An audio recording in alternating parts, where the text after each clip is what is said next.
Mona Lisa Park kenan a Najeriya kuma a cikin birnin tarayya wato Abuja. Muka zo domin nuna farin cikin mu.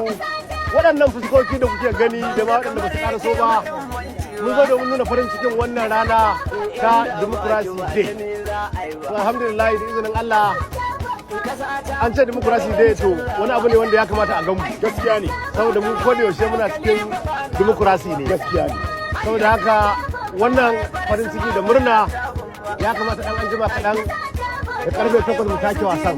Allah ya ɗan ce wani abu to muna nan muna jiran ba kai wanda ya garwa da wanda suke gida su shirya su fito saboda ba mu da inda fi Najeriya muna alfahari da Najeriya muna kuma farin ciki da wannan rana da Allah ya kaddara mana ya zama yancin kowa ne kowa ya tsaya takara kowa ya ci kuma zauna cikin aminci ranar da ta baka yancin ka daga waya haka ka ce ba na son wani ko ba na kaunar wani wannan ita ce ranar saboda haka wanda ma bai sani ba yana wani ɗan tunani ya sani ranar Democracy Day ita ce ranar da aka ce za ka fi girmamawa fiye da kowace rana.